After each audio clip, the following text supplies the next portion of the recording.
வந்திருக்கிற யாவரையும் இயேசு கிறிஸ்துவின் நாமத்தினாலே ஆசீர்வதிக்கிறேன். இந்த காலை வேளையிலும் நான் பேச இருக்கிற தலைப்பு பிப்ளிக்கல் பேரடாக்ஸ், வேதாகம முரண்பாடுகள். இந்த காலை வேளையில் வந்திருக்கிற யாவரும் இந்த வேதாகம முரண்பாடுகளை குறித்து மிக தெளிவாய் நாம் இருக்க வேண்டியது அவசியம். இன்றைக்கி நம்ம படித்த இந்த சங்கீதத்தில் அழகான ஒரு காரியத்தை நம்ம பார்த்தோம். நான் காரியம் அறியாத மூடனானேன். இன்றைக்கி எவ்வளோ பெரிய ஆளாக இருந்தாலும், ஏன் இங்கே பாஸ்டராக நான் இங்கே நிற்கிறேன், நானுமே சில வேதத்தின் வசனங்களை சில நேரம் புரிந்து கொள்ளாத மூடனை போல என்ன பண்ணிடலாம், ஆயிடலாம். இங்கே அமர்ந்திருக்கிற நாம் நம்ம ஜீவன் உள்ள காலம் முழுவதும் சத்திய வசனங்களை வாசிக்க வேண்டியது மிக மிக அவசியம். ஏன்னா உலகம் என்ன சொல்லுதோ, உலகத்துக்கு முரண்பாடான காரியத்தை தான் எது சொல்லுதுன்னா சத்திய வசனங்கள் சொல்லுது. ஏன்னா அந்த பேரடாக்ஸ்ன்ற வார்த்தைக்கு என்ன மீனிங்னா, மேல் புல் மேய்வதை போல வேதத்தை மேய்வோமானால் சத்தியம் என்ன என்பதும் தேவன் என்ன நம்மக்கிட்ட விரும்புகிறார் என்பதையும் அநேக நேரம் நம்மளால் உணராமல் போய்விடுவோம்.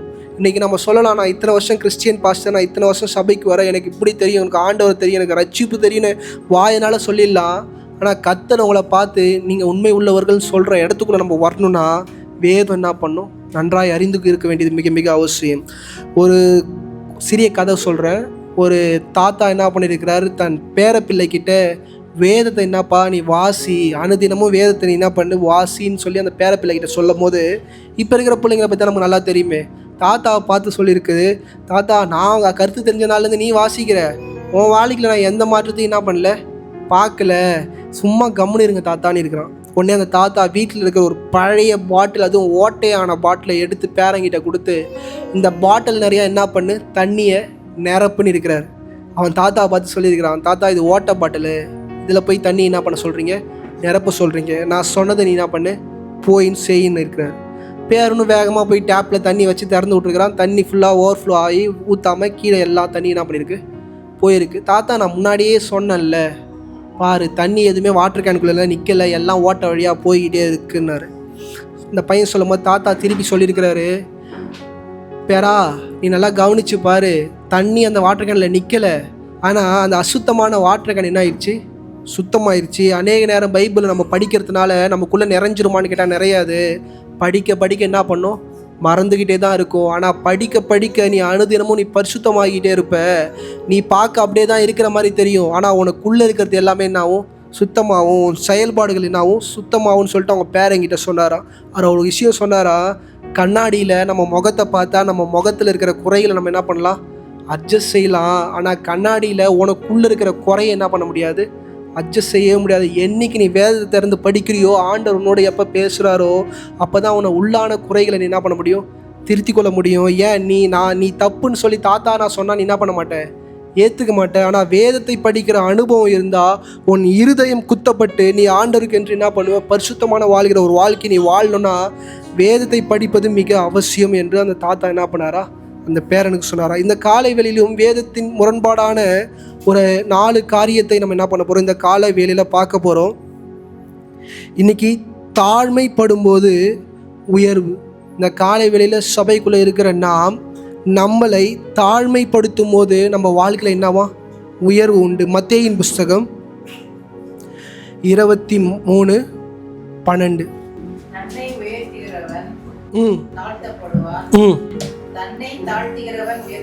நல்லா கவனிங்க, தன்னை உயர்த்துகிறவன் என்ன பண்ணுவானா, தாழ்த்தப்படுவான். இந்த உலகம் என்ன சொல்லும், நீ நல்லா படி, நல்லா சம்பாரி, நல்லா வீடெல்லாம் கட்டு, உன்னை என்ன பண்ணு, உன்னை உயர்த்து. ஆனால் ஆண்டவர் சொல்கிறாரு, தன்னை தானே உயர்த்த நினைக்கிறவனை கர்த்தர் என்ன பண்ணுவாராம், தாழ்த்திடுவாராம்.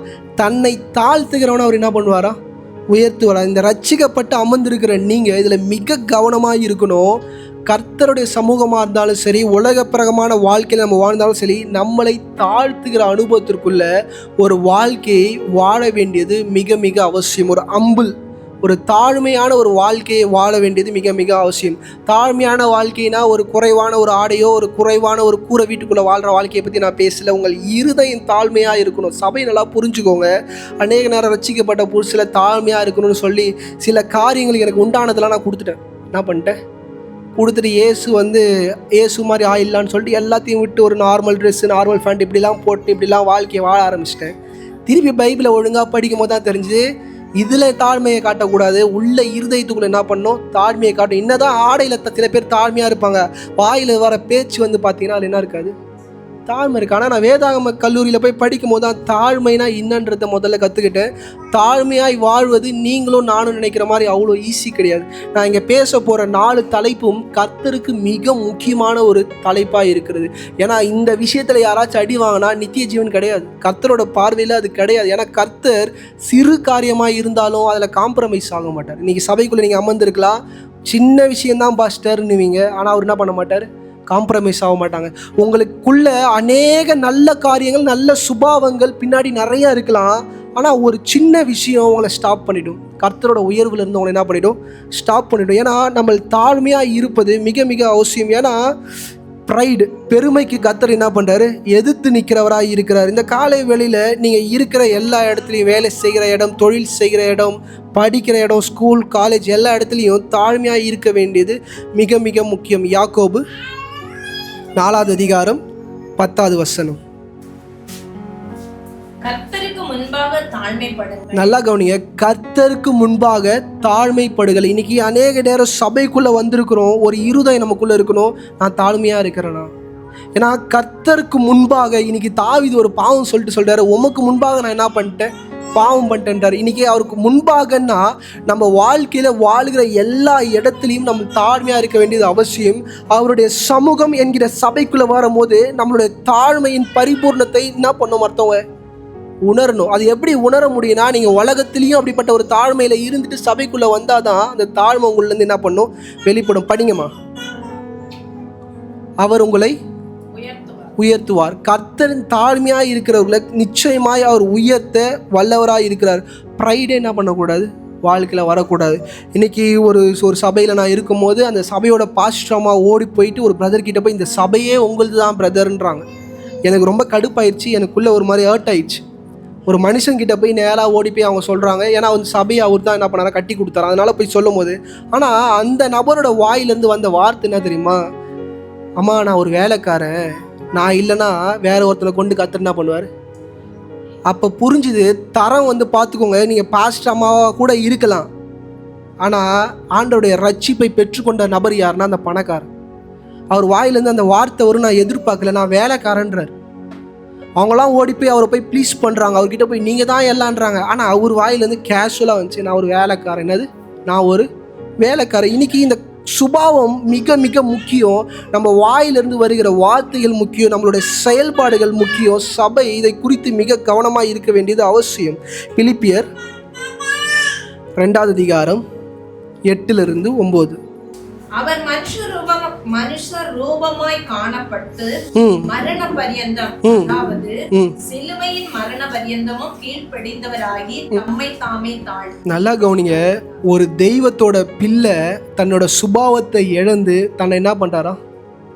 தாழ்த்துறாரா. எந்த அளவுக்கு தாழ்த்துறாருன்னா, அவரை மாதிரி தாழ்த்து இந்த பூமியில யாருமே கிடையாது. எங்கேயுமே கோவப்படலை, எங்கேயுமே எமோஷன் ஆகலை, எங்கேயுமே எலியா போல அக்கினியை இறக்கும்ன்ற வார்த்தை என்ன பண்ணல? சொல்லலை. கூட இருக்கிற சீசர்லாம் சொல்கிறாங்க, அக்கினி ரதத்தை வர வைக்கலாம் இல்லை ஆண்டவரேன்றாங்க. அவர் என்ன பண்ணல? தாழ்மை. அவர் ஏன் அந்த தாழ்மையை சிலுவை வரைக்கும் காமிச்சார்? ஏன் மரண பரியந்தம் வரைக்கும் காமிச்சார்னா, அவரை பின்படுத்துகிற நாமும் அப்படி இருக்கணும், ஒரு இடத்துல கூட நம்ம தவறிடக்கூடாது என்பதை வெளிப்படுத்தும்படியாக தான் அப்படி ஒரு வாழ்க்கையை இந்த பூமியில் வாழ்ந்தார். இன்னைக்கு தாழ்மை மிக மிக அவசியம். இன்னைக்கு தாழ்மைன்றது நினைக்கிறீங்க, தாழ்மைக்குள்ளே இருக்கிற மேன்மையை பற்றி புரிந்து கொள்ளணும்னா, இந்த பூமியிலே மிகுந்த சாந்த குணம் உள்ள ஒரு மனிதர் ஒருத்தர் இருந்தார். நம்பர்ஸ் என்னாகமம் 12:3.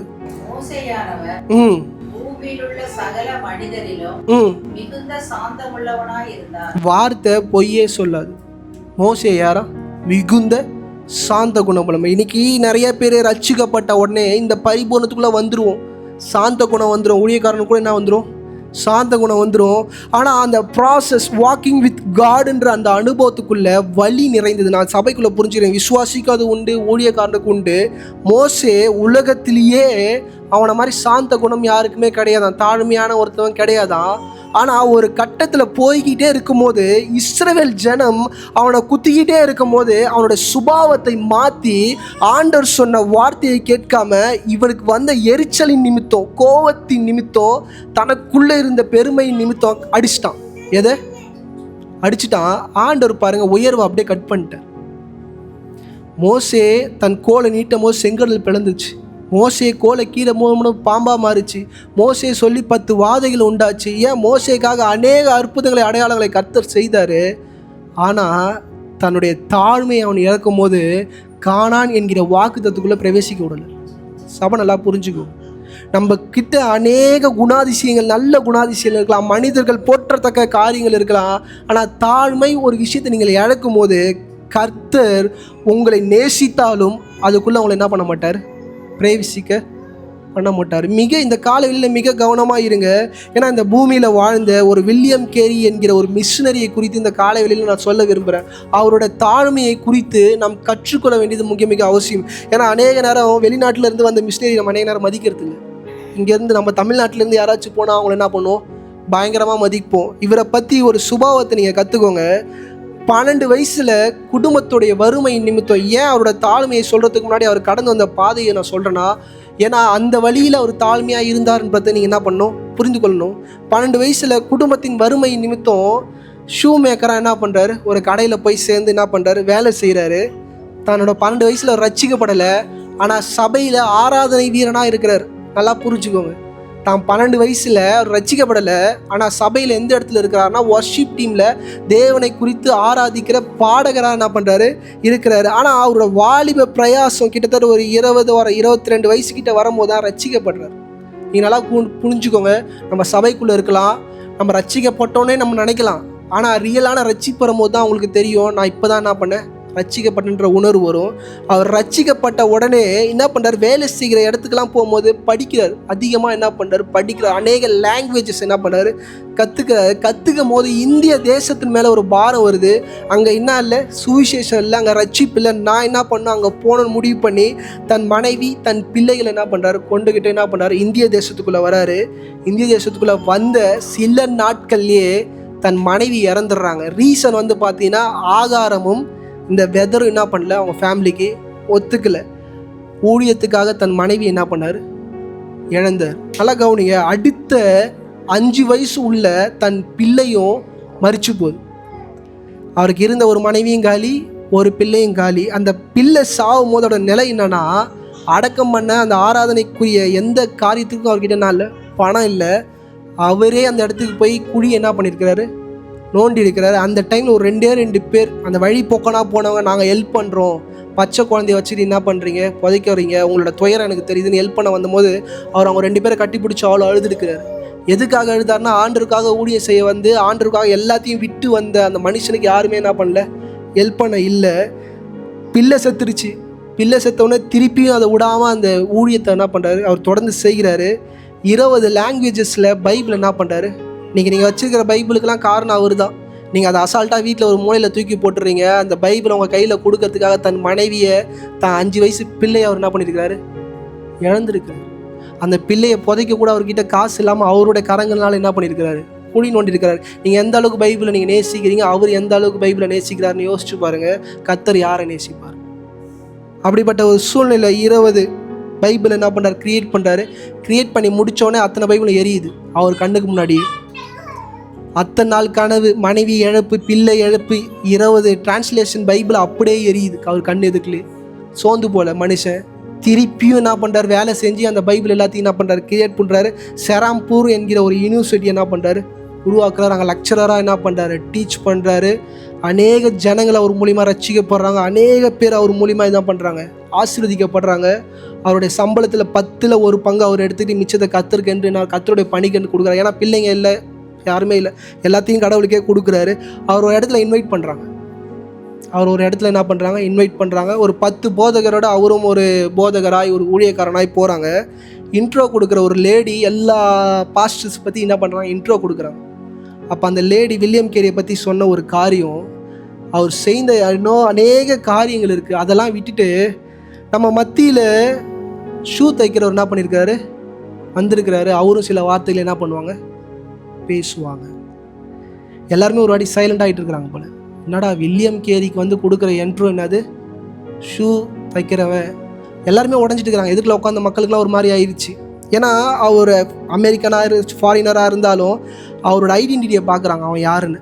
ஆனால் உண்மையாக அவர் ஷூ மேக்கர் கிடையாது. அவர் ஆக்சுவலி குடும்பத்தின் வறுமைக்காக தான் அந்த தொழில் என்ன பண்ணார், போய் செஞ்சார். எல்லாரும் பார்த்து நிற்கிற அந்த நொடியில் வில்லியம் கேரி வந்து மைக் எடுக்கிறாரா. மைக் எடுத்து, எனக்கு முன்னாடி என்னை குறித்து சொன்னவங்க தவறாக சொல்லிட்டாங்க, நான் செருப்பு தைக்கிறவன், ஷூ தைக்கிறது அதை விட கௌரவமான ஜாப்னு இருக்கிறார் போல். மொத்த ஆடிட்டோரியமும் சைலண்ட் ஆகிடுச்சு போல். அந்த சொன்ன பெண் கூட அந்த ஒரு செகண்ட் ரசிக்கப்பட்டிருக்கிறாங்க. நான் பண்ணது எவ்வளோ பெரிய தப்பு. அவர் சிரிச்சுக்கிட்டே சொன்னார் போல், நான் செருப்பு தைக்கிறவன். இன்றைக்கி எந்த அளவுக்கு நீங்கள் தாழ்மைப்படுத்துறீங்களோ அந்த அளவுக்கு கர்த்தர் உங்களை உயர்த்த வல்லவராக இருக்கிறார். வில்லியம் கேரி நினச்சி பார்த்துருப்பாரா 2026 இந்த ஜென்ரேஷன் ஆஃப் கிரைஸ்ட்ன்ற சர்ச்சில் அவரை குறித்து பேசுவாங்கன்னு? ஏன்னா அவரோட தாழ்மை.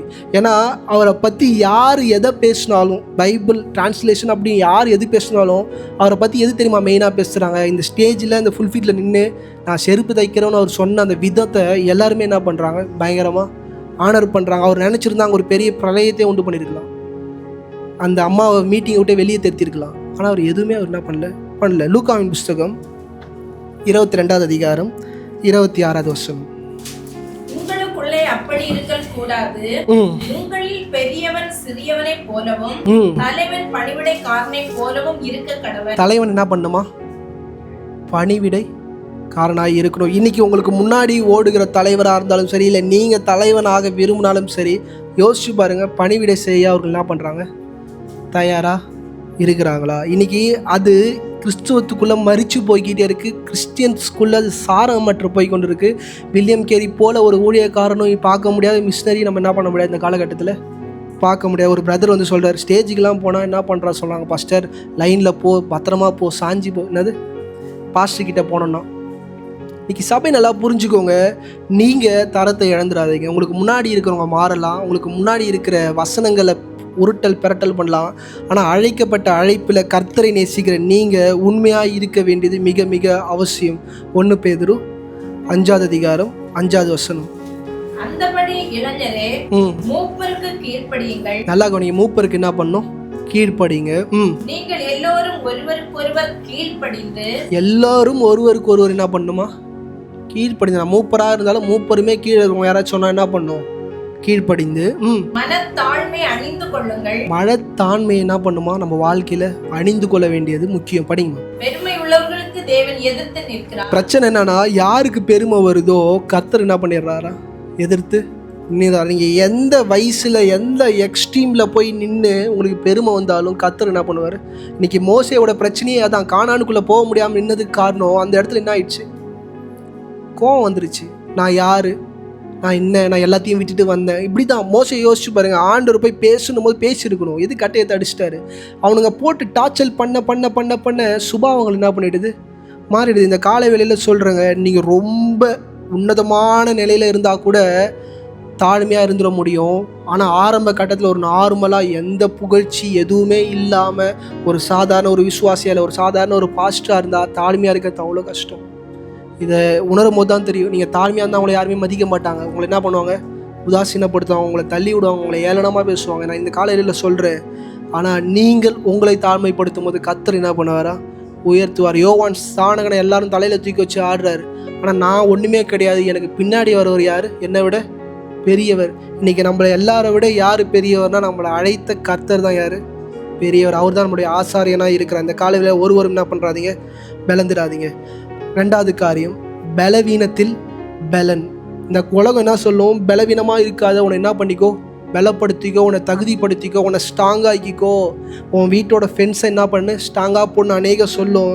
ஆனால் வேதம் சொல்லுது பலவீனத்தில் தான் என்னதான் பலன். இந்த சபைக்குள்ளே அமர்ந்திருக்கிறீங்க, அநேக பலவீனம் வருது பாஸ்டர், அநேக கஷ்டங்கள் வருது பாஸ்டர், அநேக வேதனைகள் வருது பாஸ்டர், நீங்கள் சொன்னீங்கன்னா அந்த இடத்துல தான் கர்த்தருடைய பலன் என்ன பண்ணுது, வெளிப்படுத்துகிற. 2 கொரிந்தியர் 12 அதிகாரம் 10 வசனம்.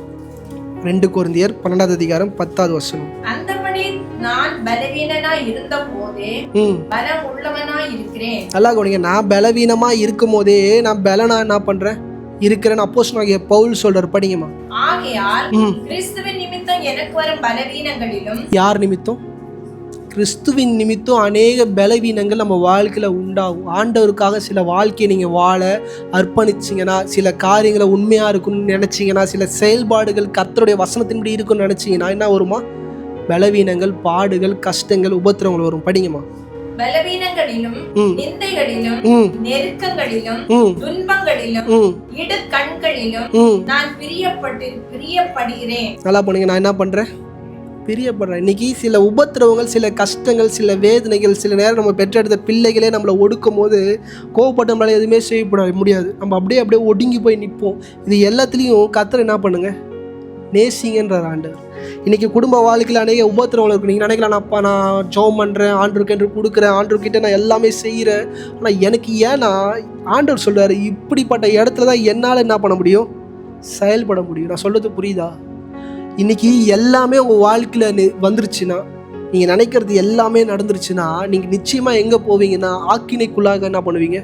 போவீங்க. கர்த்தர் என்கிற ஒரு இடத்துக்குள்ளே, ஏன் கடவுள் இறைவன்ற ஒரு இடத்துக்குள்ளே நீங்கள் என்ன பண்ண மாட்டீங்க? வர மாட்டீங்க. ஏன்னா அதை கர்த்தரே அழகாக சொல்கிறாரு பவுல்கிட்ட. 2 கொரிந்தியர் 12 அதிகாரம் 7-8. அன்றியும் எனக்கு வெளிப்படுத்தப்பட்டவைகளுக்குரிய மேன்மை நிமித்தம் நான் என்னை உயர்த்தாத படிக்கு. நல்லா கவனிங்க. கர்த்தர் சொல்றாரு, நான் உன்னை உயர்த்துவேன். என்னது? நான் உன்னை உயர்த்துவேன், ஆனா நீ உன்னை ஒரு காலம் என்ன பண்ணக்கூடாது. இன்னைக்கு ஆண்டவர் எப்படி டீல் பண்ணுறாரு முதல்ல பார்த்துக்கோங்க. உங்களுக்கு மிக ஆசீர்வாதங்களை, மிக மேன்மைகளை, ஏன் நீங்கள் அமரக்கூடாத இடத்துலலாம் உங்களை அமர்த்துவார். ஆனால் உனக்குள்ளே என்ன வரக்கூடாது? பெருமை வரக்கூடாது. படிங்கம்மா. என் மாம்சத்தில் ஒரு முள் கொடுக்கப்பட்டிருக்கிறது. இன்னைக்கு நான் சொல்கிறேன், இந்த பூமியில் வாழ்கிற வரைக்கும் ரட்சிக்கப்பட்டு இங்கே அமர்ந்திருக்கிற எல்லாருக்கும் முள் இருக்கும். நான் உண்மையாக சொல்கிறேன். இன்றைக்கி நிறைய பேர் சொல்லுவாங்க, நான் நல்லா இருக்கிறேன். உண்மையாக நீங்கள் ஊழியக்காரனாக இருந்தாலும் சரி, ஏன் அமர்ந்திருக்கிற விசுவாசியாக இருந்தாலும் சரி, ஒரு வேதனை மட்டும் நீங்கள் மரண படுக்கைக்கு போகிற வரைக்கும் உங்களை துன்பப்படுத்திக்கிட்டே இருக்கும், உங்களை கஷ்டப்படுத்திக்கிட்டே இருக்கும். அது எதுக்குன்னா உங்களை நீங்கள் உயர்த்தாத இருப்பதற்காக. இன்றைக்கி சில நேரம் அது எதுவானாலும் இருக்கலாம், அதை விபரிக்க முடியாது. இன்றைக்கி அநேக பேர் இதை பேசும்போது, பாஸ்டர் இது அப்போஸ்தலனாகிய பவுலோட ஒய்ஃபான்னு சில பேர் சொல்லுவாங்க, இல்லைனா அவர் சரீரத்தில் ஏதாச்சும் ஓனமான்னு சொல்லுவாங்க, இல்லை அவருக்கு கண்ணு தெரியாது, அதை அவர் சொல்கிறார். யாராலையும் சொல்ல முடியாது. சில விஷயம் நான் இன்றைக்கி சொல்கிறேன், ரட்சிக்கப்பட்டுட்டீங்கனாலே ஒரு முள் சாவர வரைக்கும் உங்களை என்ன பண்ணும்? குத்திக்கிட்டே தான் இருக்கும், வலிச்சிக்கிட்டே தான் இருக்கும், நீங்கள் துதிச்சிக்கிட்டே தான் என்ன பண்ணணும்? இருக்கணும். வேறு வழியே இல்லை. படிங்கம்மா. என்னை நான் உயர்த்தாத படிக்கு என்னை குருட்டும் சாத்தானுடைய தூதனா இருக்கிறது. அது என்னை விட்டு நீங்கும் படிக்கு நான் 3 தடவை கர்த்தரிடத்தில் வேண்டிக் கொண்டேன். நல்லா ஜெபிக்கிற ஒரு தேவ மனுஷன், ஆண்டவரோடு பேசின ஒரு தேவ மனுஷன். ஆனால் அவரு 3 தடவை அதுக்காக என்ன பண்ணியிருக்கிறாரு? ஸ்பெசிஃபிக்காக அதை சொல்லியே ஜெபம் பண்ணியிருக்கிறாரு. படிங்கம்மா. அதற்கு அவர்னா கர்த்தர் சொன்ன பதில இந்த காலையில சபை கேளுங்க. படிங்கம்மா. என் கிருபை உனக்கு போதும். என் கிருபை. இன்னைக்கு எல்லாரும் நினைக்கிறாங்க, கிருபை எனக்கு போதும்னா அந்த பிரச்சனைலாம் இருக்காது, அப்போ ஆண்டவருடைய கிருபை வந்தால் நம்ம ஜாலியாக போகலாம், அவரை நான் தூக்கிக்கிட்டு போவான்னு நினைக்கிறோம். கிருபை உனக்கு போதுன்னா கிருபை உனக்கு போதும், அந்த வலி உன் கூடிய தான் என்ன பண்ணும். இன்னைக்கு அநேக நேரம் எனக்கு கேட்குறீங்க, பாஸ்டர் என் வலி என்னன்னு உங்களுக்கு தெரியாது, என் போராட்டம் என்னன்னு தெரியும், எனக்கு எல்லாமே தெரியும். ஒருத்தனுக்கு ஒரு மாதிரி இருக்குன்னு எனக்கு தெரியும். ஆனால் என்னால் வாய் தந்து கர்த்தர் அவனுக்கு சுகம் தருவார் என்னால் சொல்ல முடியாது. மற்றவங்களா இருந்தால் கை வச்சு, சிஸ்டர் இன்னைக்கே ஆண்டு உனக்கு என்ன பண்ணுவார்? எனக்கு பைபிள் படிச்சுக்கிறனால தெரியும், அவரோட கிருபை உனக்கு. படிங்கம்மா. பலவீனத்திலே என் பலன் பூரணமாய் விளங்கும். நல்லா கவனிங்க. அந்த வழியில அந்த ஆறுதல் அடையிறதுக்கான காலங்களில் கூட கர்த்தர் உங்களோட என்ன பண்ணுவார்? இடைப்படுவார். இன்னைக்கு நிறைய வாலிபர்கிட்ட கேளுங்க, ஏன் அங்கே இருக்க சில பேருக்கு வந்திருக்கும் சில பிரச்சனைகள் நிமித்தம், ஏன் கணவன் மனைவியோட பிரச்சனையாக இருக்கலாம், பிள்ளைகளோட பிரச்சனையாக இருக்கலாம், இப்படி யாரோடையோ பிரச்சனையாக இருக்கலாம், செத்துடலான்னு தோணி சாவலான்னு ஒரு எண்ணத்துக்கு நீங்கள் போயிருக்கலாம் நிறையா முறை. ஆனால் ஏன் இப்போ வரைக்கும் நீங்கள் சாவலை? உங்களையும் நீங்கள் கேட்டு பாருங்கள். உங்கள் வயசு எதுவானாலும் இருக்கலாம். நீங்கள் நினைக்கிறீங்க 60 வயசு 30 வயசு ஆளுக்கு தான் சாகணும்னு தோணும். இப்போ இருக்கிற ஸ்கூல் படிக்கிற பசங்களுக்கு கூட என்ன பண்ணணும்? சாவணும்னு தோணுது. ஏன் அவங்களாம் இன்னும் சாவலை? கர்த்தருடைய பலன் அவங்களோட என்ன பண்ணுது? அதனால தான் இன்றைக்கி உட்காந்து இந்த வார்த்தையை நீங்கள் மீண்டும் ஒரு வாட்டி என்ன பண்ணுறீங்க? கேட்குறீங்க. கர்த்தர் அவங்களை நேசிக்கிறார், அதனால தான் உங்களை ஜீவனோட என்ன பண்ணுறாரு வச்சுக்கலாம். நீங்கள் யோசிச்சு பாருங்கள், இருக்கிற அநேகர் நான் பேச நீங்கள் அழுதுடலாம். என் வலிக்கெலாம் நான் எப்பயோ செத்துருக்கணும் பாஸ்டர் நீங்கள் சொல்லுவீங்க வாய் திறந்து. நான் கடந்து வந்த பாதைகளை நான் எல்லா இடத்துலையும் நான் என்ன பண்ணியிருக்கலாம்? செத்து போயிருக்கலாம். ஆனால் நான் இப்போ மட்டும் நான் சாகாமல் இருக்கிறேன்னா அவருடைய கிருபன்றதை இங்கே உணர்ந்து கொள்ளுங்க. ஏன்னா அப்போஸ்தலனாகிய பவுல்கிட்ட தான் சொல்கிறாரு, நீ 3 தடவை ஜெபம் பண்ணாலும் சரி, 30 தடவை ஜெபம் பண்ணாலும் சரி, என் கிருபை மாத்திரம் தான் என்ன பண்ணும்? உன் கூட வரும். நீ எப்பப்பெல்லாம் உடைக்கப்படுறியோ, உனக்கு ஆறுதான வார்த்தையை ஏதோ ஒரு காகத்தை கொண்டு அதை நான் என்ன பண்ணுவேன்? அனுப்புவேன். நீ பசியாக உட்காந்துருங்கன்னா காக்கா என்ன பண்ணும்? உனக்கு இறைச்சியை கொண்டு வந்து போஷிக்க. நான்லாம் என்ன பண்ண மாட்டேன், வரமாட்டேன். ஆண்டோட கிருபை அதுதான். எல்லாரும் நினைக்கிறாங்க ஆண்டோட கிருபைன்னா அவரே வந்து தாங்குவார். இல்லை, மனுஷனை அனுப்புவார். ஏன் சில நேரம் மிருகங்களை கூட என்ன பண்ணுவார்? அனுப்புவார். சில நேரம்லாம் நான் சில பேர்லாம் பார்த்துருக்கேன், நாயை கட்டி பிடிச்சி அழுதவங்களாம் நான் பார்த்துருக்கேன். அது நாயை கட்டி பிடிச்சி ரோட்லாம் போய் பாருங்கள், அந்த பிச்சைக்காரங்களாம் நாயை கட்டி பிடிச்சி அழுவாங்க. ஏன்னா யாருமே இல்லை, ஆனால் அந்த நாய் அந்த ஒரு பிஸ்கெட்டுக்காக அவங்க கிட்ட காட்டுற அந்த அன்புக்கு அந்த நாயை கட்டி பிடிச்சி என்ன பண்ணுவாங்க, அழுவாங்க. படிங்கம்மா. அந்தபடி நான் பலவீனமாய் இருக்கும்போதே பலம் உள்ளவனாய் இருக்கிறேன். ஆகையால் கிறிஸ்துவின் நிமித்தம் எனக்கு வரும் பலவீனங்களிலும் நிந்தைகளிலும் நெருக்கங்களிலும் துன்பங்களிலும் இடுக்கண்களிலும் நான் பிரியப்படுகிறேன். நியாயாதிபதிகள் 6வது அதிகாரம் 15வது வசனம். ஆண்டவரே, நான் இஸ்ரவேலை எதினாலே ரட்சிப்பேன்.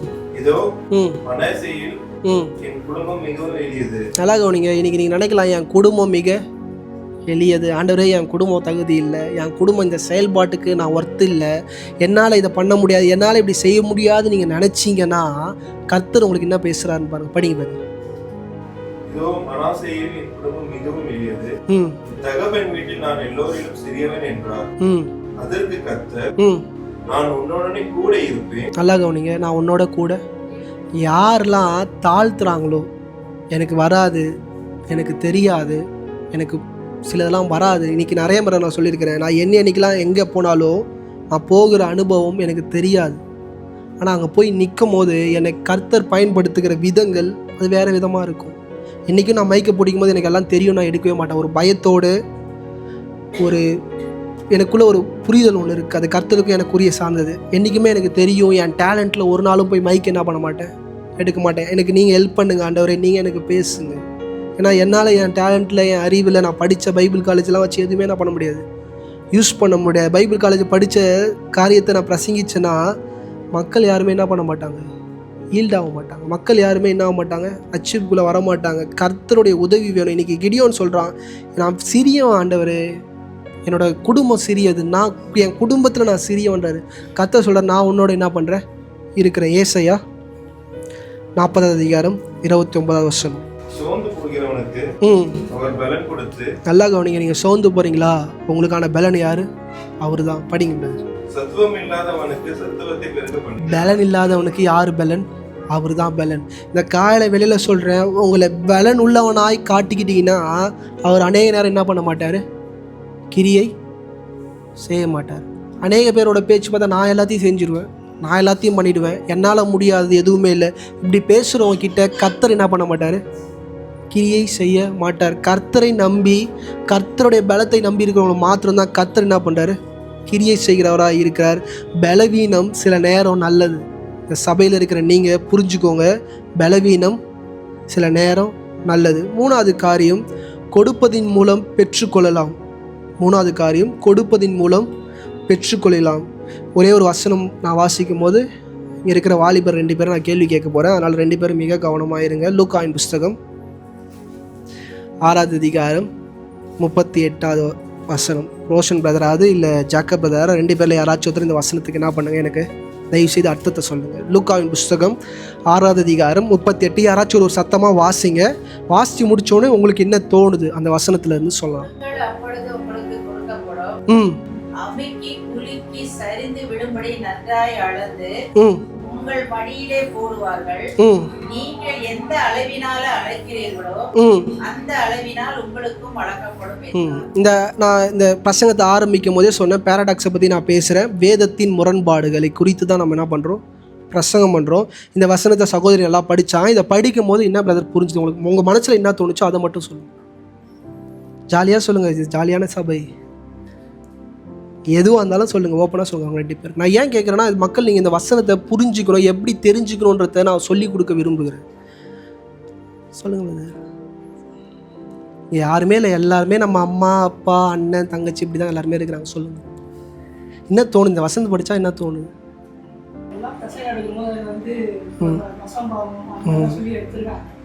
அது ஓகே, மற்ற பாஸ்டர் பேசின வேணாம், நான் உங்ககிட்ட போய் நான் சாபத்தை வாங்கிக்க விரும்பல. உங்களுக்கு என்ன தோணுது?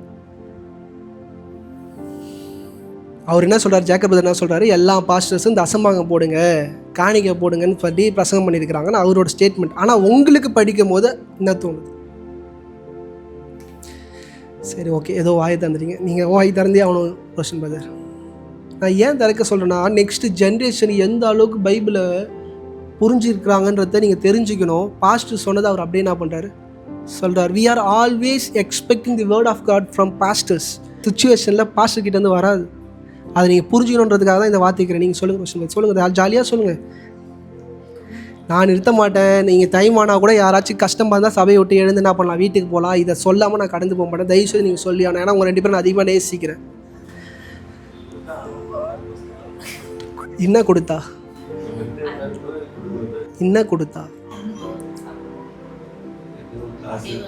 காசு பணம். இந்த வசனத்தை படிக்கும்போது 2 வாலிபர்களும் சபையில் இருக்கிறவங்க 2 பேரோட எண்ணம் என்னது, காசு பணம் கொடுத்தா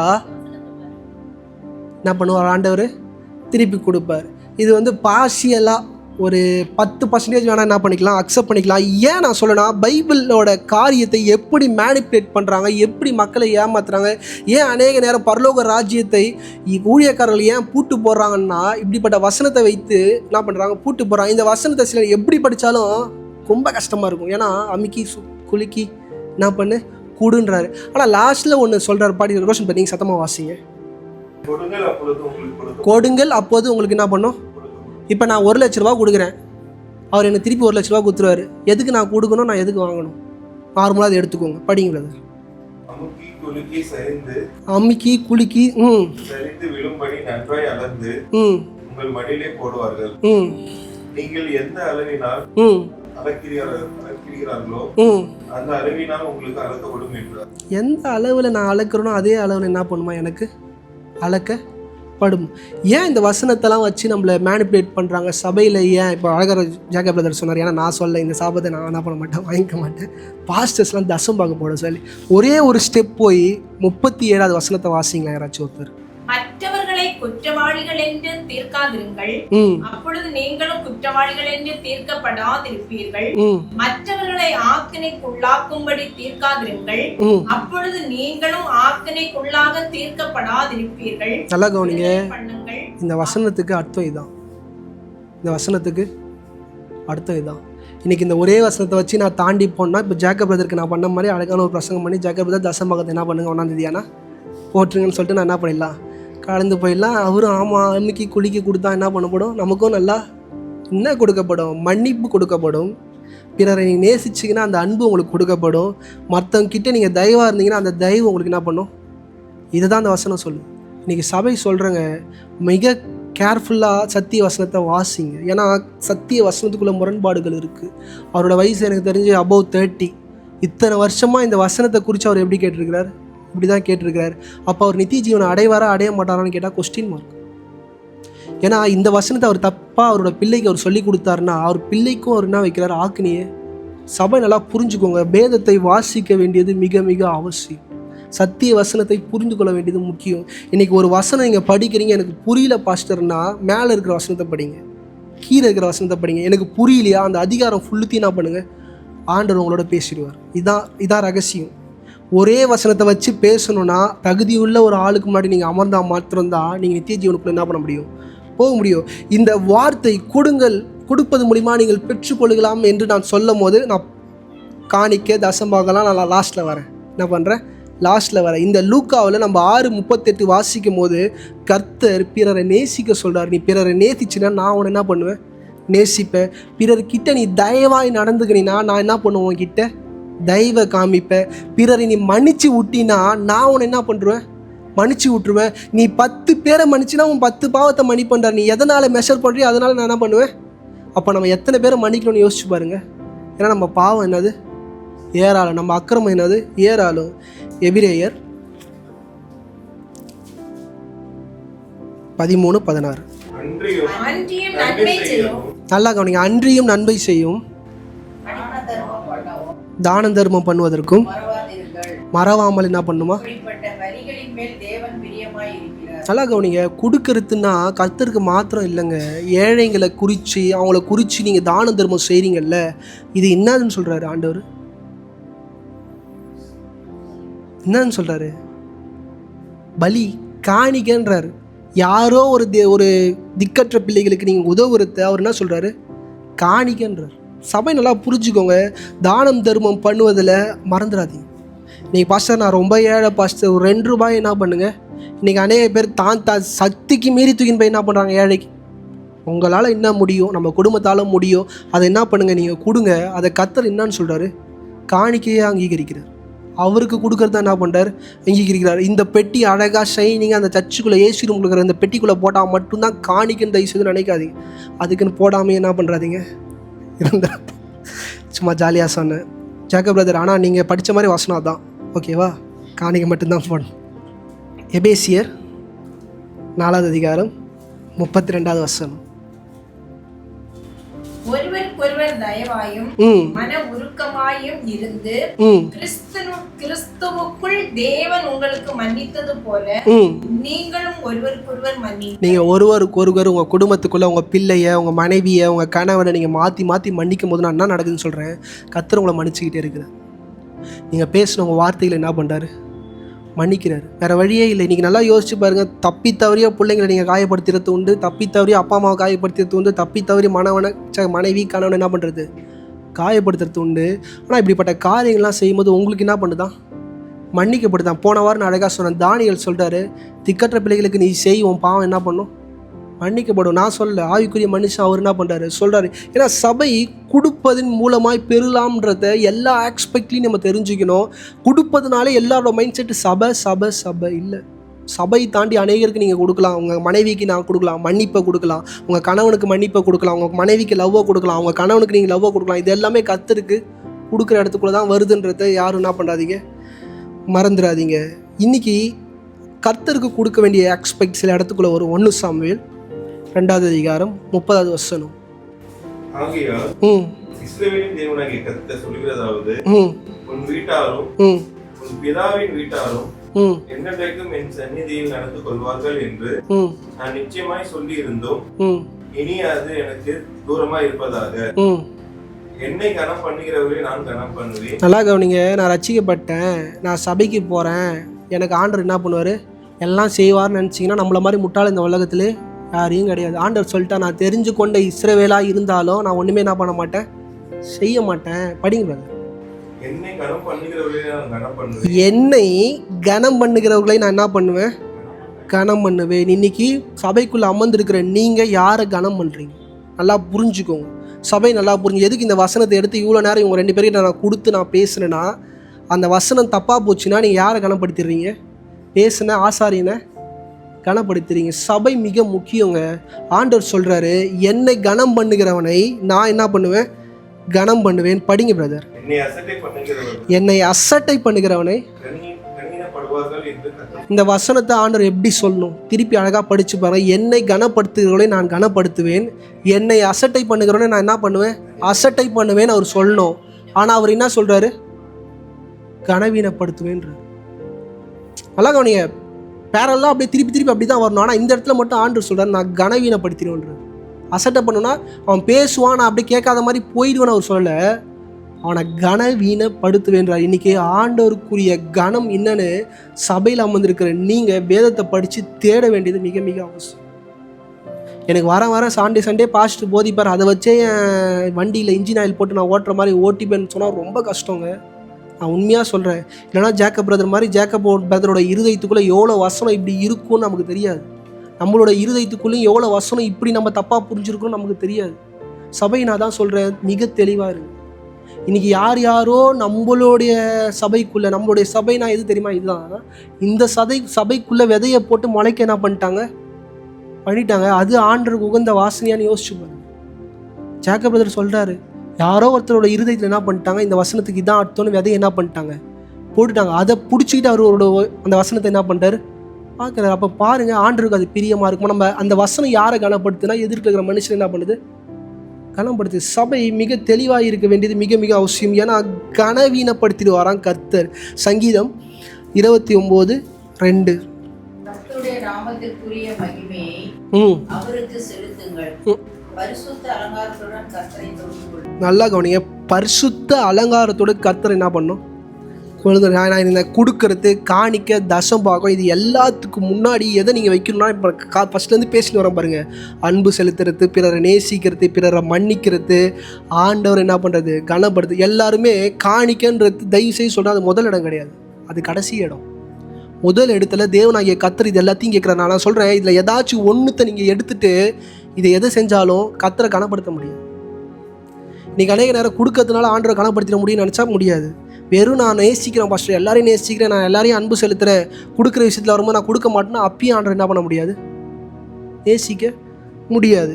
இன்றைக்கி ஆண்டவர் சொல்கிறார், பரிசுத்தத்தோடு அவர் என்ன பண்ணணுமா? கனம் பண்ணணும். இப்போ மத்தேயுவின் புஸ்தகம் 6வது அதிகாரம் 21. உங்கள் பொக்கிஷம் எங்கே இருக்கிறதோ அங்கே உங்கள் இருதயம் என்ன பண்ணுது? இருக்குது. இதுக்கு தான் கர்த்தர் காணிக்க இந்த தசம்பாங்கலாம் என்ன பண்ணுறாரு? வச்சுற பணத்து மேலே ஒரு நாளும் உங்களுக்கு என்ன போயிடக்கூடாது? பணம் தேவை, கோடி கணக்கில் பணம் தேவை. இந்த சபையில் நான் சொல்கிறேன், இங்கே அமர்ந்திருக்கிற எல்லாருக்கும் கோடி கணக்கில் பணம் தேவை. ஆனால் அந்த கோடி மேலே உங்கள் எண்ணம் என்ன பண்ணக்கூடாது? போகக்கூடாது. நம்மளை அழைச்ச கர்த்தர் மேலே உங்களோட எண்ணம் என்ன பண்ணணும்? இருக்கணும். ப்ராவர்ப்ஸ், நீதிமொழிகள் 3வது அதிகாரம் 9வது வசனம்.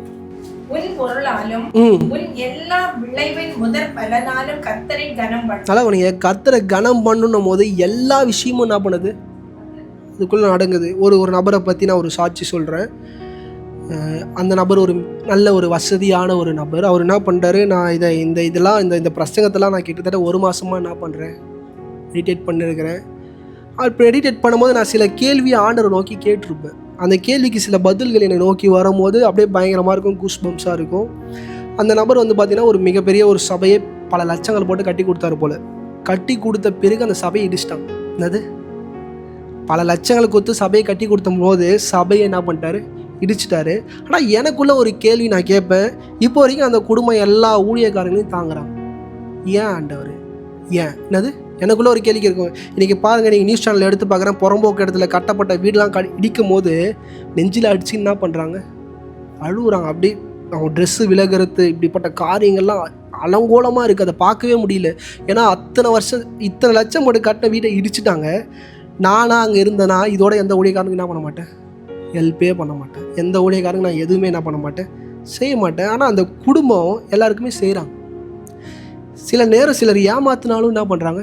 செய்கிறாங்க. அவங்க பெற்றெடுத்த பொண்ணோட வீட்டுக்கு நான் போனேன். நான் ஏன் இதை சொல்கிறேன்னா, எப்படி கர்த்தரை கனம் பண்ணுன்றத நான் இது வரைக்கும் நான் பார்த்தது அவங்ககிட்ட தான் நான் பார்த்து கற்றுக்கிட்டேன். அவங்க பொண்ணோட வீட்டுக்கு போகிறேன். என்னோடய வயசில் பெரியவங்க. நானும் என் ஒய்ஃபும் போகிறோம். ப்ரேயருக்காக கூப்பிட்டாங்க. 1 மாதம் போனோம். ப்ரேயர்ன்ற செட்டப் வீட்டில் ஃபுல்லாக ஃபர்னிஷ்டு சோஃபா, ஃபுல்லாக அது வரைக்கும் சோஃபா இருக்குது. இந்த பக்கம் சோஃபா இருக்குது, இந்த பக்கம் டிவி எல்லாமே இருக்குது. ப்ரேயர்னோடனே தரைக்கு வந்துட்டாங்க. அது பாயி போட்டு எனக்கு மட்டும் ஒரு சேரை ஒன்றத்தை போட்டுட்டு கணவன் மனைவி பிள்ளைகள் அப்படியே கீழே தரையில் என்ன பண்ணிட்டாங்க? They can sit in sofa. எனக்கு கேட்டால் தான் சொல்லுவேன், வச்சு நான் ப்ரேயர் பண்ணலாம் பாஸ். அப்படியே உட்காந்துட்டாங்க. அந்த ப்ரேயர் டைம் வரும்போது முட்டி போட்டாங்க. 2 பேரும் கணவனும் மனைவியும் நான் பண்ணுற பிரசங்கத்தை கேட்குறாங்க. கேட்குறது மாத்திரம் இல்லை, அதுலேருந்து கேள்வி கேட்குறாங்க. என்னது? கேள்வியும் கேட்குறாங்க. முடித்த உடனே தே கிவ் ஆஃபரிங். நான் சொன்னேன், வேணாம், எனக்கு வேணாம் சிஸ்டர், எனக்கு தேவையில்லை, எனக்கு சபை இருக்குது, என் சபையில் இருக்கிற என் மக்கள் என்னை நல்லா பார்த்துக்கிறாங்க, எனக்கு வேணாம். நீங்கள் என்ன? இல்லை ஊழியக்காரனை தாங்கணும், அது தாங்கணும்னு சொல்லிட்டு அவங்க ஒரு அமௌண்ட்டை கொடுத்தாங்க. போஷிச்சாங்க, என்னையும் என் மனைவியும் போஷிச்சாங்க. அவங்க பேசின விதங்களில் நான் லவ் பார்த்தேன். அது பேசின என் லைஃப்பில் சொல்கிறேங்க, நான் ஓப்பனாக சொல்கிறேன், இது வரைக்கும் என்னை அப்படி யாரும் என்னை நடத்துனது கிடையாது. என்னை அப்படி யாரும் ஆனர் பண்ணதும் கிடையாது. நான் அவங்க என்ன பண்ணிட்டாங்க நான் சொல்ல வரல. கர்த்தரை ஒரு நேசிக்கிறவங்களாம் நான் என்ன பண்ணுறாங்க, அவங்க இருக்கிறாங்க. எனக்கு ஒரு அன்கம்ஃபர்டபுளாக ஃபீல் ஆகுது. நானும் சேரை நோத்திட்டு என்னால் கீழே உட்கார முடியல. எனக்கு அப்படி ஒரு எம்ப்ராஸ் மொமெண்டத்துக்குள்ளே என்னை உண்டு பண்ணிட்டாங்க.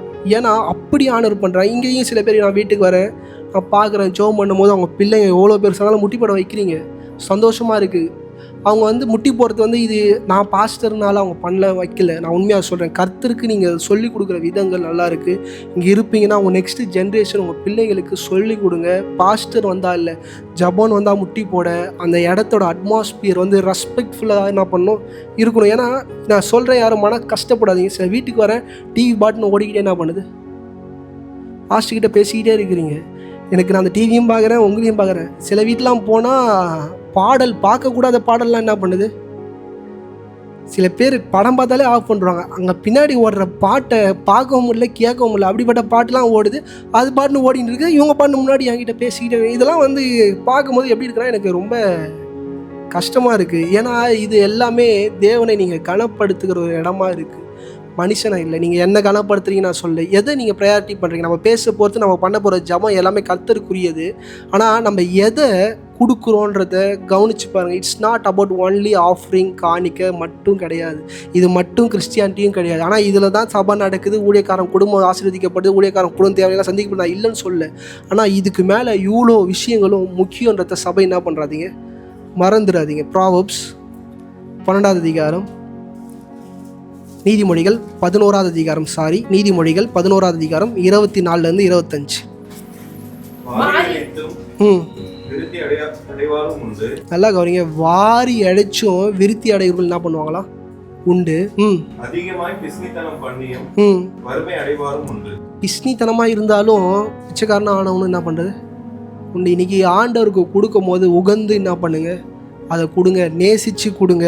பாஸ்டர் சொன்னார், தயவு செய்து கொடுக்காதீங்க.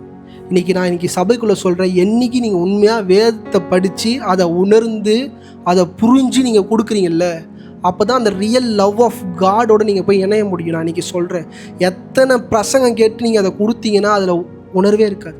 அம்மா சொன்னாங்க, அப்பா சொன்னாங்க, இப்படி சொன்னாங்க, அவங்க சொன்னாங்க, உணர்வே என்ன பண்ணாது, வராது. நீங்கள் உங்கள் பிள்ளைகளுக்கு போதிங்க. ஆண்டவர் கொடுக்குற விஷயத்த ஒரு ஊழியக்காரன் போதிக்கக்கூடாது. யார் போதிக்கணும்னா, ரட்சிக்கப்பட்டு அமர்ந்திருக்கிற தகப்பன் தாயாக நீங்கள் இருப்பீங்கன்னா உங்கள் பிள்ளைகளுக்கு நீங்கள் தான் என்ன பண்ணணும், போதிக்கணும். ஏன்னா இந்த சபைகளுக்குள்ளே எந்த போதனை அதிகமாக இருக்குதுன்னா, கொடுங்கன்ற போதனை தான் என்னவா இருக்குது, அதிகமாக இருக்குது. இன்றைக்கி ஊழியக்காரன் வாயில் அது வரவே கூடாது. நான் அதான் ஃபீல் பண்ணுறேன். இன்றைக்கி நீங்கள் சொல்லுங்கள், நீங்கள் அதை உங்கள் பிள்ளைங்களுக்கு நாட்டு பண்ணுங்கள், டீச் பண்ணுங்கள். மத்தேயு 10வது அதிகாரம் 42வது வசனம். இந்த சிறியரில் ஒருவனுக்கு ஒரு கலசம் தண்ணீர் மாத்திரம் குடிக்கிறவனும் தன் பலனை அடையாமல் போகான் என்று மெய்யாகவே உங்களுக்கு சொல்கிறேன் என்றார். நல்லா கவனிங்க. ஒரு சொம்பு தண்ணி கொடுத்தவன கூட நான் மறக்க மாட்டேன்றார். சபை நல்லா புரிஞ்சுக்கும். காணிக்கைக்கு எடுக்கும்போது எல்லா வசனத்தையும் எடுப்பாங்க. ஆனால் இந்த ஒரு வசனத்தை மட்டும் என்ன பண்ணுவாங்க, விட்டுருவாங்க. ஏன்னா அதில் தண்ணின்னு இருக்குது. ஏன்னா பாஸ்டர் சொன்னால் தண்ணி குத்துற போகிறாங்கன்னு சொல்லிட்டு அந்த வசனத்தை மட்டும் என்ன பண்ண மாட்டாங்க, எடுக்க மாட்டாங்க. ஆனால் ஆண்டவர் உண்மையாக சொன்னார், நீ ஒரு கிளாஸ் தண்ணியை கொடுத்தா கூட அதுக்கான பலனை நான் என்ன பண்ணுவேன், உனக்கு கொடுத்துருவோன்றார். இது ரொம்ப முக்கியமான ஒரு விஷயம். இன்றைக்கி பாஸ்டர் வராரு, உங்கள் வீட்டில் எதுவுமே இல்லை, ஒரு கிளாஸ் தண்ணி, த வாட்டர், அதை உங்கள் முழு இருதயத்தோடு. இன்றைக்கி நான் நிறைய பேரோட வீட்டுக்கெலாம் போயிருக்கிறேன். ஒரு வாட்டி நாங்கள் ரோஷன் பிரதர் நானும் ஒரு வீட்டுக்கு போனோம். சாப்பிட்றது கூட இல்லாமல் அவங்க ஜஸ்ட் படுத்துட்டாங்க. யாருமே சாப்பிடல. வீட்டில் சாப்பாடும் இல்லை. ஏன்னா வேலைக்கு போனால் தானே சாப்பாடு இருக்கும். அவங்க 2 பேர் வீட்லேயும் வேலைக்கு இல்லை, குழந்தை தூங்குது, அவங்க வீட்டில் எதுவுமே இல்லை, வறுமையின் உச்சத்தில் இருக்கிறாங்க. ஆனால் அவங்களோட இருதயம் எப்படி தெரியுமா இருக்குது, எதிர்த்து இருக்கிற நம்ம கிட்டேருந்து ஏதாச்சும் கேட்டு என்ன பண்ணிக்கலாம், ஆண்டுகிட்ட கேட்கணுன்னு இருதயம் இல்லை.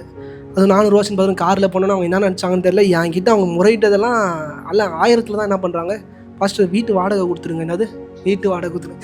என் வீட்டுக்கு வந்த கரண்ட் பில்லை கட்ட முடியாமல் நான் கஷ்டப்பட்டுக்கிறேன். ஜாக்கப் பிரதர் சொன்னார், அடுத்தது என் வீட்டுக்கு கரண்ட் பில்லு வந்துச்சு, எனக்கும் என் ஒய்ஃபுக்கு மட்டும்தான் தெரியும். இப்படி இருக்கிறோம். மக்கள் யாரை கேட்குறாங்கன்னா, மனுஷனை பார்த்து கேட்குறாங்க. நான் இன்றைக்கி சொல்கிறேன், கர்த்தரை பார்த்து கேளுங்க.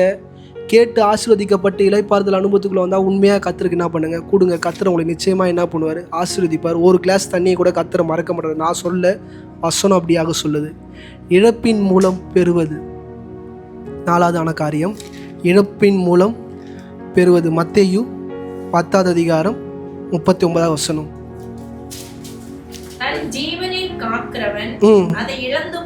நல்லா கவனிங்க. ஜீவனை காக்கிறவன் என்ன பண்ணுவானா, இழந்து போயிடுவான். இன்னைக்கு அநேக நேரம் எல்லாம் சிஸ்டமேட்டிக்காக தான் குடும்பம் தான் பிள்ளைங்கன்னு வாழ்கிற நபரோட வாழ்க்கை லாஸ்ட்டில் என்ன ஆகுன்றான், இழந்து போயிடுவான்றார் ஆண்டவர். படிங்கம்மா.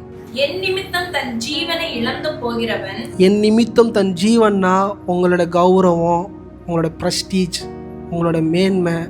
ஆண்டவர் இப்போ நம்ம முன்னாடி சொன்ன பாருங்கள், இப்படி எல்லா காரியத்தையும் தாழ்மையாக போகிறது. நீங்கள் தாழ்மையாக போகும்போது உங்கள் தலையில் ஏறி உட்காந்து நல்லா மிளகா அரைப்பாங்க. ஒரு அம்புலாம் இருந்து பாருங்களேன், உங்களை போட்டு நசுக்கு நசுக்கு நசுக்கு நசுக்கு என்ன பண்ணுவாங்க, நசுக்குவாங்க. ஆனால் ஆண்டவர் சொல்கிறார், என் நிமித்தம் இதெல்லாம் நீங்கள் இழங்க, கர்த்தர் உங்களை என்ன பண்ணுவாரா. படிங்கம்மா. நிமித்தம் என் ஜீவனை இழந்து போகிறவன் அதை காப்பான். அதை என்ன பண்ணுவானா, காத்துக்கொள்வான். இன்னைக்கு உண்மையான ஒரு நபர்கிட்ட போய் நீங்கள் தாழ்மையாக இருந்தீங்கன்னா they will accept you. சில பேர்லாம் ஏறி அவங்க தலையில் உட்காந்து குதிரை சவாரி என்ன பண்ணுவாங்க, போனாங்க என்ன பண்ணுவாங்க, குதிரை வண்டி மனசில் ஓட்டுவாங்க. இன்றைக்கி நான் சொல்கிறேன், பண்ணுறவங்க பண்ணட்டும், நீங்கள் என்ன பண்ணாதீங்க, மாறாதீங்க. மோசே மாறிட்டார். அப்பேற்பட்ட மனுஷன் எல்லாம் அழகாக பண்ணிட்டு வந்தார். முடிக்க போகும்போது அவரால் என்ன பண்ணல, முடியல. அவர் தாழ்மையை என்ன பண்ணிட்டார், இழந்துட்டார். அவரோட சுபாவத்தை அவர் என்ன பண்ண இழந்து கோவப்பட்டார். இந்த காலவெளியில் சொல்கிறேன், மிக தெளிவாக இருங்க. ஆண்டவர் அழைச்ச அழைப்பில் மாத்திரம் இருங்க.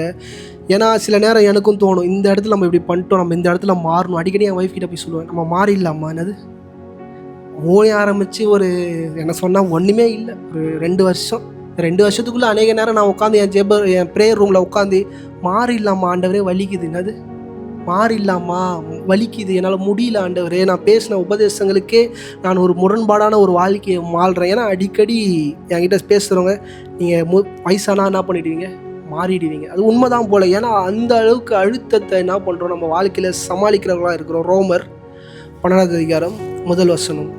அப்படி இருக்க சகோதரனே, நீங்கள் உங்கள் சரீரங்களை பரிசுத்தமும் தேவனுக்கு பிரியமான ஜீவ பலியாக ஒப்புக்கொடுக்க வேண்டும் என்று தேவனுடைய இரக்கங்களை முன்னிட்டு உங்களை வேண்டிக் கொள்கிறேன். அப்போஸ்தலன் பவுல் வேண்டிக் கொள்றாரு, நம்ம அவயங்கள் எல்லாத்தையும் ஆண்டவருக்கு என்ன பண்ணுமா, பலியாக கொடுக்கணும். படிங்கம்மா.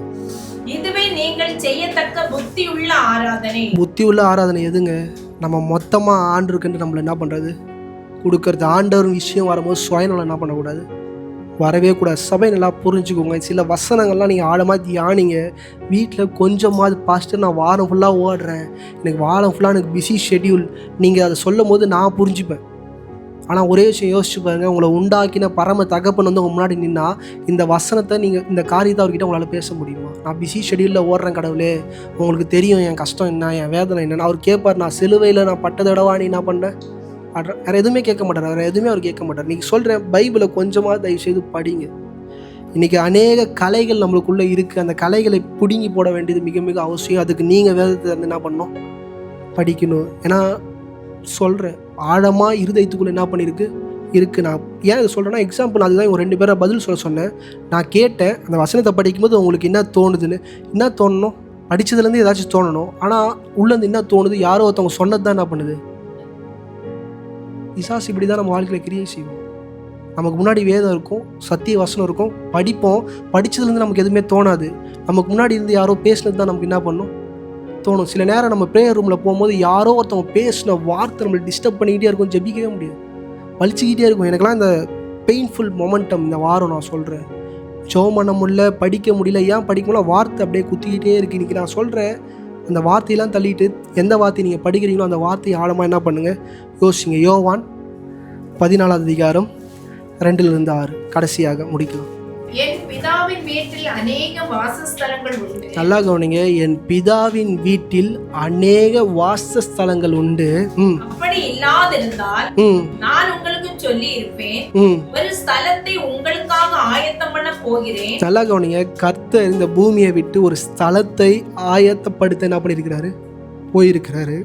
நான் போய் உங்களுக்காக ஸ்தலத்தை ஆயத்தம் பண்ணின பின்பு நான் இருக்கிற இடத்திலே நீங்களும் இருக்கும்படி நான் மறுபடியும் வந்து உங்களை என்னிடத்தில் சேர்த்துக் கொள்வேன். நல்லா கவனிங்க, அவர் மறுபடியும் வருவாருங்க. உங்களை அவர் என்ன பண்ணணும், சேர்த்துக்கணும். இன்னைக்கு சபைகள் இந்த ஒரு இடத்த நம்ம தள்ளிடுறோம், இந்த உலக பிரகமான காரியத்தையே ஃபோக்கஸ் பண்ணுறோம். ஒரு நாள் இருக்குது, அவர் நிச்சயமாக திரும்பி வருவார். நீங்கள் மறித்து போய் கூட இருக்கலாம், அவர் நிச்சயமாக திரும்பி என்ன பண்ணுவார், வருவார். அவர் நம்மளை என்ன பண்ணுமா, சேர்த்துக்கணும். இது உங்கள் சிந்தையில் மூளையில் இல்லை, சென்டரில் இருக்கணும். கர்த்தர் திருப்பி வருவார். என் ஒய்ஃப்லாம் அடிக்கடி என்கிட்ட சொல்கிற காசு, நான் குழந்தையாக இருந்ததுலேருந்து அவர் வருவார்ன்றாங்க. அவர் என்ன பண்ண மாட்டாரு, வரவே மாட்டாரு. இப்போ நீங்களாவது அதுக்கு தெளிவான பதில் என்ன பண்ணுங்கள், சொல்லுங்கள். அதுக்கு யாருக்கிட்டையும் என்ன கிடையாது, பதில் கிடையாது.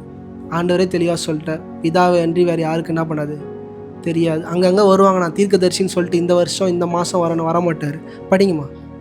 நான் போகிற இடத்தை அறிந்திருக்கிறீர்கள், வழியையும் நல்லா கவனிங்க, நான் போயிருக்கிற இடத்தை அறிந்திருக்கிறீர்கள், வழியும் என்ன பண்ணியிருக்கிறீங்க, அறிஞ்சிருக்கிறீங்க. யார்கிட்ட சொல்றாரு, 12 பேர்கிட்ட சொல்றாரு. படிங்கம்மா. தோமா அவரை நோக்கி, ஆண்டவரே, நீர் போகிற இடத்தை அறியோமே. போகிற இடத்தை, சபை இன்னும் இப்படியே தான் இருக்கு. ஆண்டவர் விசுவாசமா சொல்றாரு, நான் எங்க போறேன்றது உங்களுக்கு தெரியும், நான் என்ன பண்ண போறேன்றது உங்களுக்கு தெரியும்ன்றாரு. நம்ம ஆளு ஊழியக்காரர் தோமா என்ன சொல்றாரு, எங்களுக்கு தெரியாது ஆண்டவர். என்னது, 3.5 வருஷம் கூட இருந்துட்டாங்க. ஆண்டவர் முடிக்க போற நேரத்தில் அவர் சொல்லும் போது சொல்றாங்க, எங்களுக்கு என்ன பண்ணாது தெரியாது. படிங்கம்மா. வழியை நாங்கள் எப்படி அறிவோம் என்றார். வழியை நாங்கள் எப்படி, ஏன் வழியை நம்ம அறிய மாட்டோம்னா வேதத்தை நம்ம என்ன பண்ணல, படிக்கல. ஆண்டவர் பேசின ஒவ்வொரு காரியத்தையும் உணர வேண்டியது மிக மிக அவசியம். படிங்கம்மா. அதற்கு இயேசு, நானே வழியும் சத்தியமும் ஜீவனுமாய் இருக்கிறேன், என்னை அல்லாமல் ஒருவனும் பிதாவிடத்தில் வரான். நல்லா கவனிங்க, அவர் இல்லாம யாராலையும் பிதா கிட்டத்துல என்ன பண்ண முடியாது, போக முடியாது. இன்னைக்கு இந்த காலவெளியில சொல்றேங்க, வேதம் மிக மிக முக்கியம். இந்த சபைக்குள்ள எது குறைவா இருந்தாலும் இருக்கலாம், வேத வாசிப்பு உங்க வாழ்க்கையில குறைவா என்ன பண்ணக்கூடாது, எதுக்கு கூட. அந்த சபையில் ஒரு நல்ல பாடல் இல்லாமல் இருக்கலாம், இல்லை நல்ல ஆராதனை இல்லாமல் இருக்கலாம், நல்ல துதி இல்லாமல் இருக்கலாம். ஆனால் வார்த்தை இல்லாத ஒரு சபையாக இந்த சபை ஒரு காலம் என்ன பண்ணக்கூடாது, இருக்கக்கூடாது. வார்த்தையை நேசிக்கிற ஒரு சபையாய், வார்த்தையை வாசிக்கிற ஒரு சபையாய் நீங்கள் இருங்க. ஏன்னா இந்த காலங்கள் மோசமாக போய்கிட்டே இருக்கு, மிக மோசமாய் போய்கொண்டே இருக்கிறது. நீங்கள் படிக்க வேண்டியது மிக மிக அவசியம். சில நேரம் உங்கள் அப்பா அம்மாவால் உங்களுக்கு போதிக்க முடியாது சத்திய வசனங்கள். நான் உண்மையாக சொல்கிறேன், இங்கே இருக்கிற அநேகரால் உங்களுக்கு, உங்கள் பிள்ளைகளுக்கு உங்களால் என்ன பண்ண முடியாது, போதிக்க முடியாது. நீங்கள் திறந்து படிங்க. இங்கே இருக்கிற வாலிபர் எல்லாருமே சொல்கிறேன், நீங்கள் வேதத்தை திறந்து என்ன பண்ணுங்கள், படிங்க. கர்த்தருடைய நாமம் அப்போ தான் உங்கள் வாழ்க்கை என்ன பண்ணும், மகிமைப்படும். இருக்கிறவங்களை கண்களை மூடி